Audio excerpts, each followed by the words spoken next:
Dr. Colbert is a world-renowned medical doctor who specializes in preventative medicine. He believes in strengthening the whole man, the mind, body, and spirit. Listen to Dr. Colbert empower you to overcome common illnesses through natural solutions. And now, Dr. Don and Mary Colbert.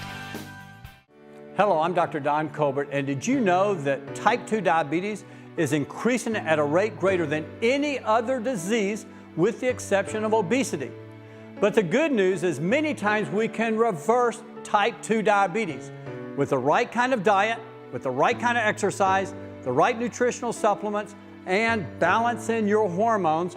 We can lower that blood sugar and many times reverse your diabetes. I want to share with you how we do this, and as a result, we've helped hundreds of our patients over the years reverse their type 2 diabetes.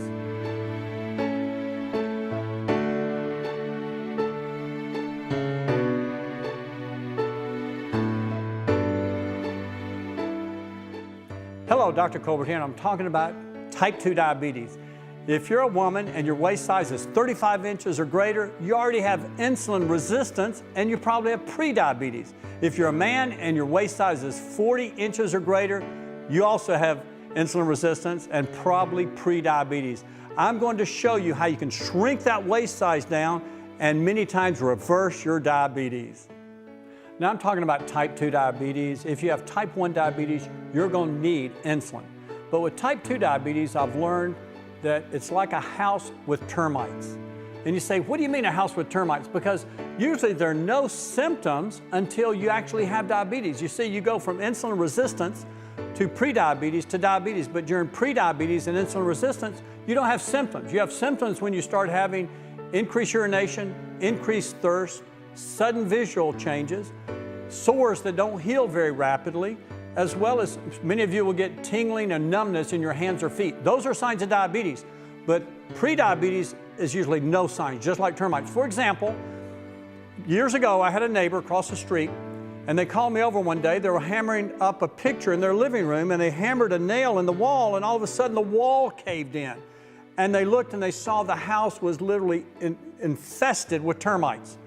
And they didn't see any damage, they didn't hear any damage, but literally after years of termite infestation, the wall started literally disintegrating right before their eyes because the termites had been in there for years. And diabetes affects a person's body similar. And here's how it happens. When a person has diabetes, we have insulin receptors on every cell of your body. You see, your body, every tissue depends on sugar as its fuel. And on the cell surface, there are insulin receptors where the insulin is a protein, like a key, that binds to the receptor, opens the cell up so it takes the sugar in. Now, when you have elevated blood sugar for a prolonged period of time, these insulin receptors become resistant to the action of insulin, so you require higher levels of insulin in order to get the cell receptor to open up to allow the sugar in. It's similar to developing rusty locks on your door, so you have to jiggle the key in order to open the lock. So as you have higher blood sugar for a longer period of time, eventually the cells become more and more resistant, so the sugar does not get into the cells, it stays in the bloodstream, and as a result, after years of this, you develop type 2 diabetes, which is the most extreme form of insulin resistance. In other words, the cells resist they resist insulin. In other words, the receptors on the cell do not allow the sugar in, even when insulin binds to it. Now, you say, what's the big deal about this?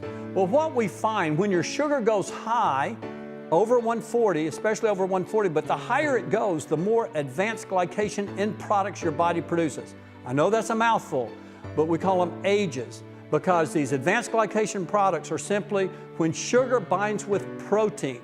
What it causes in your body, it causes atherosclerosis in your arteries. It causes your lens of your eyes to become foggy and develop cataracts. It causes the arteries in your eye to develop diabetic retinopathy. It causes your kidneys to develop kidney disease. It causes your nerves to develop neuropathy. It causes your skin to wrinkle and sag. In fact, if you have diabetes, your body is in a state of accelerated aging, primarily because of these advanced glycation end products. You say, well, what do I do about these advanced glycation end products? Well, what we have to do is we have to bring your sugar down. It's very simple on how to lower your sugar. Again, The shorter the amount of time you have diabetes, the better off you are.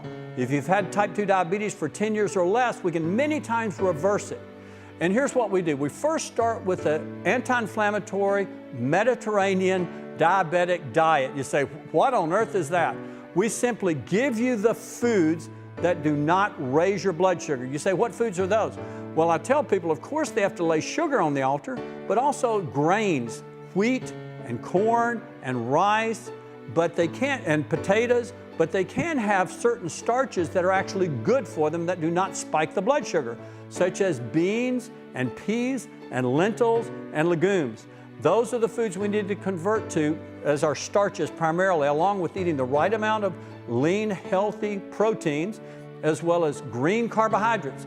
You will not raise your sugar if you eat broccoli or asparagus or romaine lettuce or cabbage or other green vegetables. It's primarily from the grains and the sugars.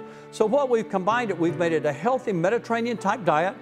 And again, you got to be careful with fruits because fruits can spike your sugar. So we use mainly green veggies, as well as lean meats, as well as lots of beans, peas, and lentils, as well as white meat of chicken and turkey and fish, such as wild salmon. And in doing so, we eat about every 3 hours with healthy snacks. And I tell you how to do it in the books that I've written. And as a result, we lower that blood sugar. The other thing we have to do is we have to practice some activity. I tell people the best activities to practice is both aerobic activity and strengthening exercises. A key I've found, not only do you have to shrink the waist, you have to build the muscle. The more muscle you build up, then the more sugar it's going to take out of your bloodstream. So I encourage people to do muscle strengthening and building exercise, especially building the thighs, the buttocks, and the back. Those are the largest muscles. So the more mass we can build in these muscles, the lower the blood sugar gets and the smaller the waist gets. It's amazing how this works. And so the other thing that's very important is balancing the hormones, especially in men. I find most men with type 2 diabetes have low testosterone. Now again, when I check a man's testosterone, I also check their PSA, checking their prostate, I check their estradiol level, I check their chemistries, their CBC, I check a comprehensive blood work on them, but then I balance their testosterone. I bring it up to usually 600 to 700. Why do I do this? Because the more muscle I can build on them with strengthening exercises with testosterone, the lower the sugar becomes. This is a major key I've found. And then finally, last but not least, a few key supplements people need to help lower their blood sugar. An interesting study came out a few years ago, and they found that if a person drank 1 cup of coffee a day, they lowered their risk of developing type 2 diabetes by about 11%. But if they drank 4 cups of coffee a day, they lowered their risk by about 47%. Why? Because coffee contained an ingredient called chlorogenic acid. They find the lighter the roast coffee, the more chlorogenic acid. But there is a supplement called green coffee bean extract that actually effectively lowers blood sugar by as much, according to one study, as 24%. So that is a good supplement for many of my patients that have type 2 diabetes.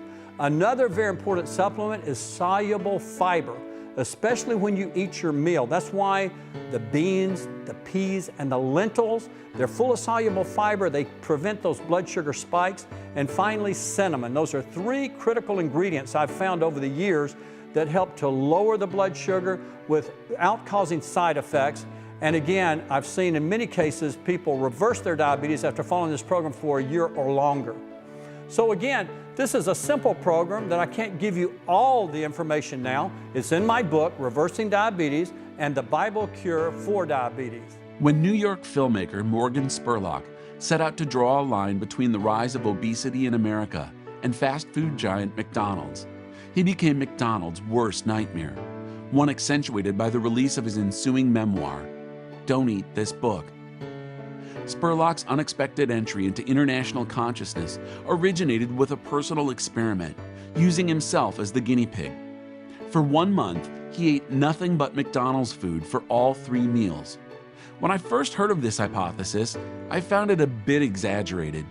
That is, until I realized that his experiment represented untold millions who get the majority of their daily sustenance from fast food, consuming an average of 5,000 calories a day. As a result, he gained almost 25 pounds, increased his body mass index by 13%, raised his cholesterol to 230, and accumulated fat in his liver. He turned his experiment into a statement heard around the world. Years later, I sometimes wonder if many Americans were paying attention. After reports in recent years of a stabilization in obesity rates, a report released by the Centers for Disease Control and Prevention, CDC, in the summer of 2011 showed that they had inched up 1.1% between 2007 and 2009, leaving them at staggering levels of 33.8%. Obesity is the second leading cause of preventable deaths in this nation. The number one avoidable killer? Cigarette smoking. And a recent report shows it dropped 40% between 1965 and 2007. That means losing weight ranks up there with quitting smoking. Now finally, there's a few supplements that support healthy blood sugar. Let me just tell you, a few years ago there was a study with 450,000 people.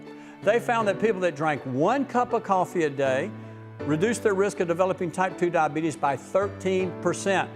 But the interesting thing was people who drank 4 cups of coffee a day reduced their risk of developing type 2 diabetes by 47%. What is it in coffee that helped to lower blood sugar? Well, there's a certain ingredient called chlorogenic acid. And chlorogenic acid is mainly found in light roast coffee. And again, it supports healthy blood sugar. There's another supplement that's green coffee bean that's high in chlorogenic acid. And again, this supports a healthy blood sugar. Other supplements that are very important to support a healthy blood sugar include soluble fiber, as well as cinnamon. So again, there's a few key supplements that give diabetics support to maintain a healthy blood sugar. And when you combine the healthy diet with cutting out the grains, cutting out the sugars, and eating simply an anti-inflammatory, diabetic Mediterranean diet with strengthening exercises, aerobic exercises, balancing the hormones, and taking a few key supplements, we can many times reverse type 2 diabetes. Hello, I'm Dr. Don Colbert, and I'm talking about a disease that is literally epidemic in the world, and I can guarantee it's affecting one of your loved ones. It's type 2 diabetes. It's of epidemic proportions here in this country and throughout the world. In fact, it is the leading disease epidemic in the world other than obesity. Why is it so important? Because by having type 2 diabetes, you double or quadruple your risk of dying of heart disease or stroke. You increase your risk of Alzheimer's disease, of many different cancers, but it all starts with your waistline. Your waistline is your lifeline. I love that. And you know what? We love bringing this information to you because I'm going to tell you something. Don has got information you have not heard anywhere else before. You need to stay tuned and watch us because you're going to learn some things that's really going to transform your life. It's amazing, Don. Type 2 diabetes. This is one of the preventable diseases. It's a choice disease. Yeah, I love that. Galatians 6 tells us, be not deceived. God is not mocked. Whatsoever seed you sow, that shall you also reap. We're going to tell you which seeds to sow so you can reap a harvest of health. A CDC report in 2007 found that about a third of obese adults had never been told by a doctor or healthcare provider that they were obese. Not only is this unbelievable, but obesity is also a key link to another serious, life-threatening issue: diabetes. Diabetes kills more people than AIDS and breast cancer combined. It reportedly ranks as the 7th leading cause of death by disease among adults in America. The sad reality is that it may rank much higher because research shows that diabetes is underreported, only being listed on 10 to 15% of death certificates as an underlying cause of death.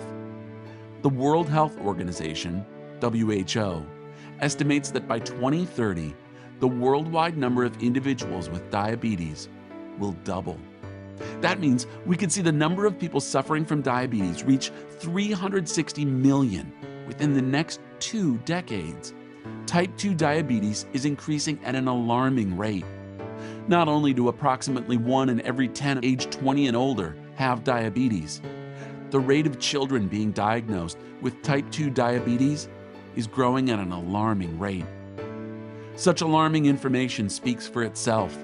Indeed, it is screaming while far too many practitioners turn the other way.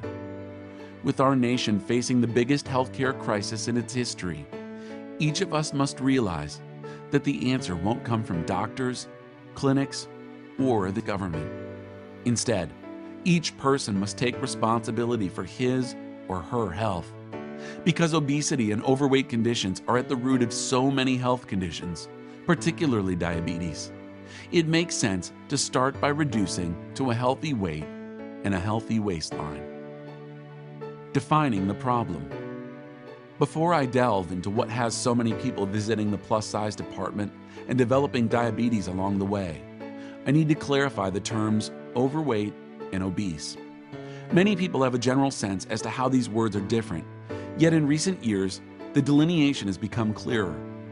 Various health organizations, including the CDC and the National Institutes of Health, NIH, now officially define them using the Body Mass Index, BMI, which evaluates a person's weight relative to height.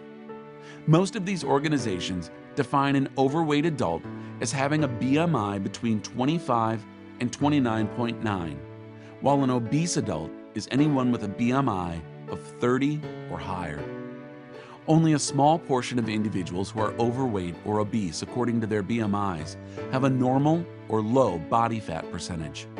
For example, professional athletes often have a high muscle, low body fat makeup that causes them to weigh more than the average person.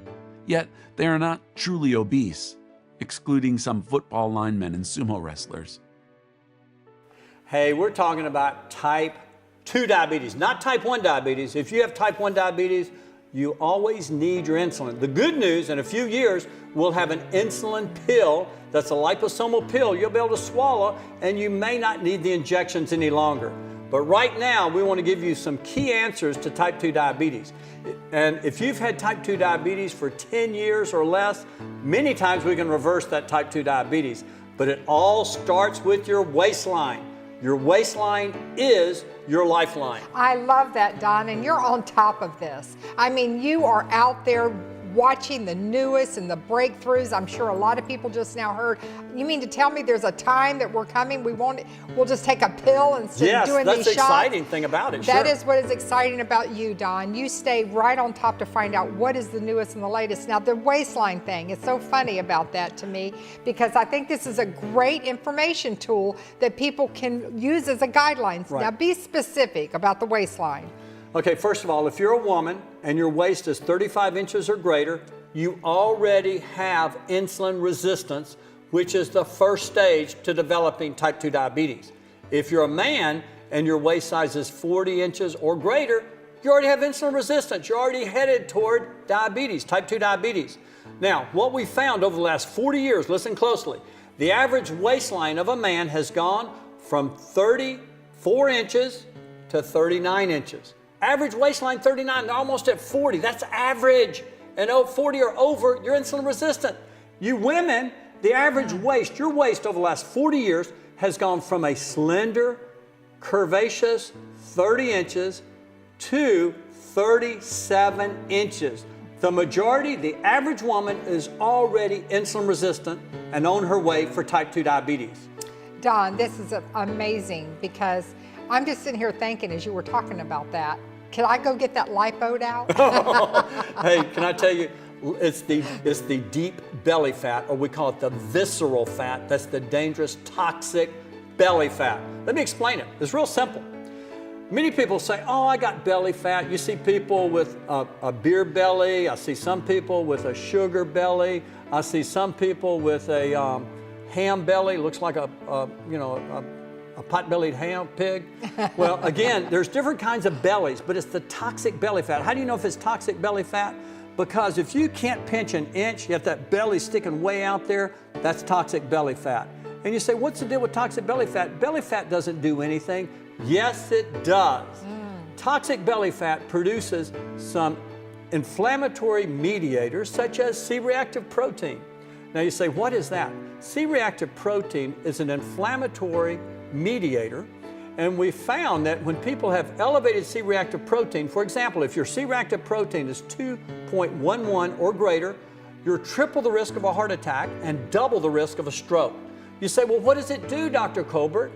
When your C-reactive protein is elevated, it constricts your arteries, raising your blood pressure.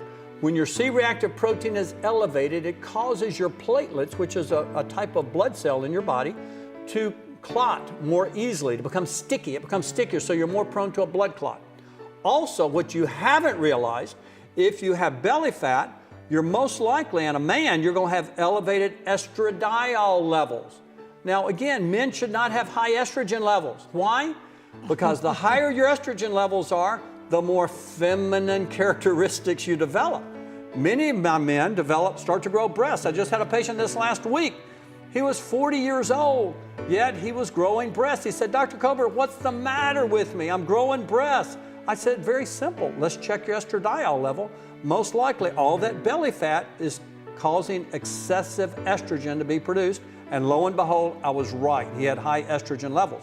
Now, women, what's happening to you, a lot of belly fat will not only raise your estrogen, but it'll raise your testosterone levels, but not so in men. So in women, when you get that big belly fat, all of a sudden you may start growing hair on your chin or losing hair on your head, or some even grow hair on their chest. I've seen it over the years. I've seen just about everything. So in other words, when you choose to have belly fat, you're choosing to have certain physical characteristics and certain disease, prone to certain diseases that you don't want, that you're unknowingly sowing seed for disease. So you're telling us, Don, not all fat's created equal. No, it's not. Now, let me tell you the difference. We call belly fat apple-shaped obesity. That's the toxic fat. Now, if you have pear-shaped obesity, or women generally have this because the hormone estrogen causes women to deposit fat in their thighs and hips and buttocks. That's not toxic fat. That's not going to hurt you. It's the belly fat that's the metabolic fat that creates increased inflammation as well as hormones that create problems later in life.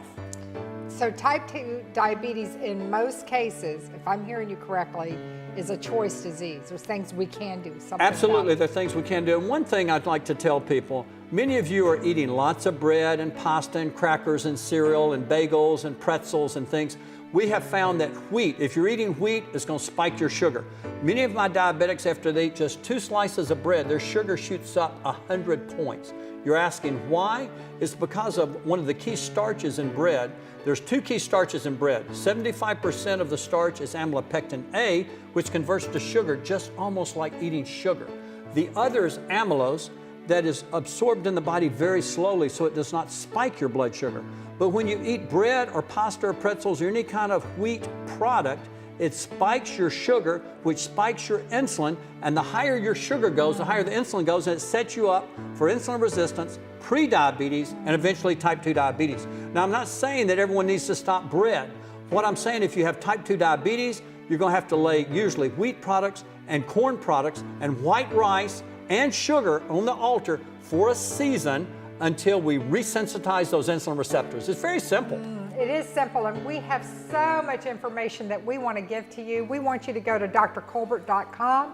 There is a lot of information of what he has been sharing that we want to give to you free, but you need to go to our website to get that, and you need to go to it right now. Now, Don, I'm wondering, is there any supplements that people can take? Is there natural things that help them lower their blood sugars? We do have some supplements that I've used over the years that do support a healthy blood sugar. Primarily, we find that green coffee beans, soluble fibers, as well as cinnamon products, and there's some herbs like Gymnema sylvestre, and some other products we've used that definitely help support a healthy blood sugar. Now, I know every morning you and I have our Supreme Green drink. We have it out here on the set. It's green Supreme food. I love it. That's right, and it's 15 does organic that help superfoods. with type 2 diabetes? Well, the good news is these are all superfoods, vegetables, and fruits that are organic that do not raise your blood sugar. Okay. And it's flavored with stevia, and it's got organic cinnamon in it, so it tastes good. And again, cinnamon's one of those key supports we find that helps to support a healthy blood sugar. That's what I do. I tell people, I say, my taste buds are alive and well. Sugar. And giving them energy. And giving them energy. I tell you what, there is no price that you can pay for good health. Good health is priceless. And you know something? It is attainable. That's what I love about our program. We want to bring you information of things that you can do something about. You can take control. You can take your life back. There are some things you can do. Let me just tell you something. I believe in miracles. I've seen miracles. I know God does incredible miracles. But I want to tell you something. What we have found in our lifetime is that we have seen the miracle happens when you do something. Many times God is sitting waiting for you to do something. He does do amazing things, but what you can do, He will not do. And faith without works That's is right. dead. We got to have works Faith with without it. works, the works. So you become a partnership with God in your health and your healing for you and your family. You do your part and God does His part. Some of the stuff is just very, very simple, very inexpensive. A lot of it that God has provided is actually free. Right. And then if we begin to practice these things and exercise these things, it's amazing how health comes to our body. Amen. Wow, this is some great information that you need to begin today applying in your life. You need to go to our website, drcolbert.com, right now, because we have some information we want to give to you that's free to support you in this new life that you're about to start in. Everything we're telling you, everything we're bringing to you, you can do it. Now, we want to share with you more information because this program, we cannot bring everything we need to give to you. So would you please go to our website, drcolbert.com, and get more information about diabetes, how you can reverse type 2 diabetes. He's written several books. Any of them are good. We have a lot of free information that we want to give to you as well. Now, this is the most important time of the program, and this is the close of our program, and this is for those of you who have never asked Jesus to come into their heart. That is the single most important thing that you can do if you haven't done that. And I want to give you that opportunity right now. It's a real simple prayer that He requires of you because He says, whoever confess with their mouth and believe in their heart that Jesus is raised from the dead, and that He sits at the right hand of the Father, He will dwell within you. It's a real simple faith. It's a real simple act of faith. So would you just bow your heads right now and pray with me this simple prayer? Lord Jesus, I repent. I have been a sinner. I ask you to come into my life right now. Make me whole. Make me new. Help me to serve you the way you want me to serve you, Lord. If you've prayed that prayer, just a simple prayer, asking Him to come in and to take over your life, it's that easy, it's that simple. We want to send you some information to help you on your spiritual walk. And we have a lot more information that this program wants to bring to you. We hope that you will tune in and stay tuned and look for our program because Dr. Colbert wants to bring you life-changing, life-empowering information so that you and your house can live.